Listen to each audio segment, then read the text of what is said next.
All options are on the table. We want to bring Kim Jong-un to his senses, not to his knees.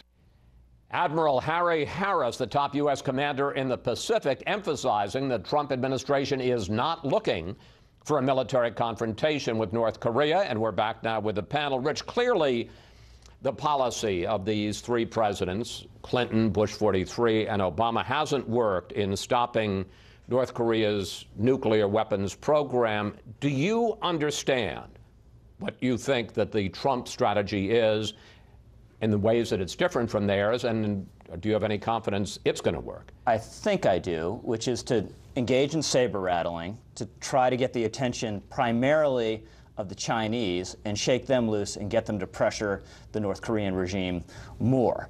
I think critics of this approach should have a dose of modesty, as you alluded to. The Bush-era negotiations didn't work. The Obama policy of more or less ignoring the North didn't work. So it makes sense to try to catalyze something different. I just think the options here are so limited, especially the military options. It wouldn't shock me if this policy ends up running in fairly familiar ruts. And we'll just try to cut off as much cash as we can for the regime, maybe some internal subversion through covert action if we can, and then as much missile defense in the region as possible.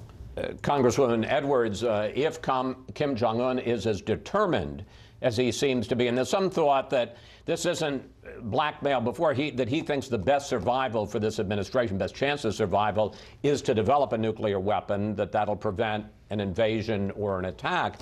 Are we headed for a military confrontation? Because you heard at the top of the show H.R. McMaster, the National Security Advisor, say we cannot allow that to happen, an ICBM with a nuclear warhead on the tip.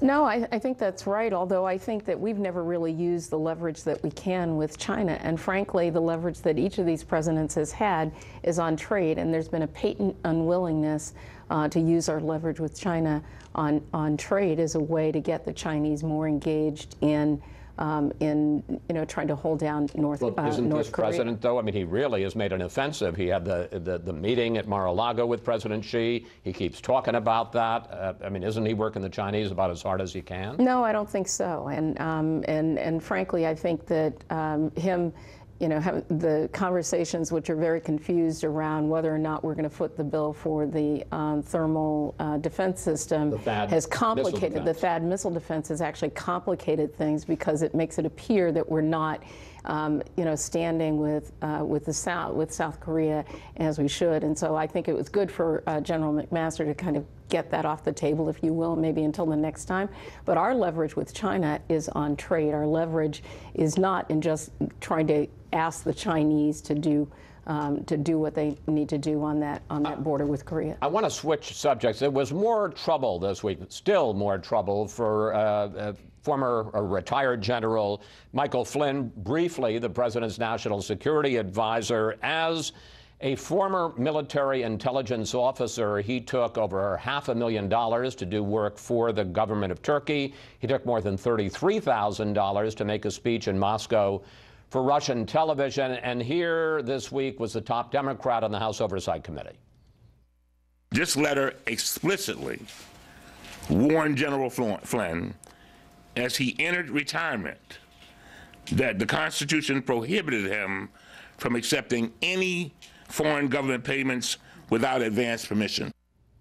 Michael, there is reportedly no evidence that General Flynn got that permission before he made that speech in Moscow or took this big consulting job for Turkey. Yeah, no evidence that he got the permission, no evidence that he's disclosed it. He actually didn't disclose it, it appears. And so I think every day that goes by is further justification of Donald Trump's decision to get him out of there and get him out of there early. Michael Flynn's going to be a distraction going forward. There's no doubt he's going to keep popping up. I think the real story, though, is that there is now a national security team in place with General McMaster, who did such an incredible job at the top of the show, Secretary Mattis, Secretary Tillerson, Nikki Haley up in New York. There's an incredible national security team that is navigating some of these crises, and Michael Flynn is going to be in the news, but fortunately not part of that national security apparatus. Juan, let me pick up on that, because in an interview on Friday, President Trump blamed Flynn and the lack of vetting and screening of him on his predecessor. Take a look. He was approved by the Obama administration at the highest level. And when they say we didn't vet, well, Obama, I guess, didn't vet, because he was approved at the highest level of security by the Obama administration. So is Michael Flynn or his problems Barack Obama's fault? Wow. Talk about spin. My head is spinning. I mean, it's unbelievable. Look, the fact is Flynn had been in the intelligence agencies going back to the Bush administration. He sought renewal in 2016, Chris. And when he did so, he did not disclose. That's what we're talking about this week. He did not disclose any contacts that, or seek permission for taking payments from Russia or Turkey or anybody else.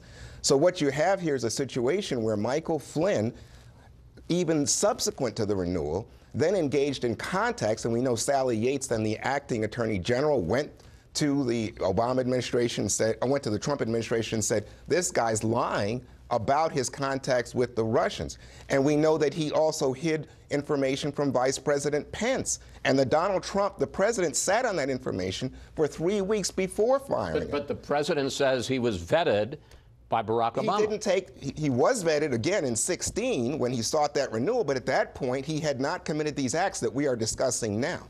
But let's be clear, President Obama fired him, and then he went into the Trump camp. And so this can't be placed at the foot of President Obama at all. This is a Trump fired him too. He's been fired by everyone. I think Trump clearly showed bad judgment being so close to him, making him national security advisor. But the scandal at the end of the day has much more to do with Flynn than with the Trump administration or the so-called Russian scandal. Well, I don't think we know that yet, and this is the reason that we need a strong independent investigation, because I don't think we know that at all. We know what we know about Flynn, but we don't know all of the details, and I think it's time for an independent investigation to follow that money. Michael, 30 seconds to say why an independent investigation is not a good idea. I think an independent investigation is, I think there's plenty of investigations going on right now. There's generally been good cooperation between the Republicans and Democrats on there. There was a little bit of a brouhaha this past week about whether particularly in the Senate there seems to be an investigation. And so I think that, the best thing that we can do is there's a lot of kind of things going back and forth. Let's let these investigations play out and let's talk about it when it's all over.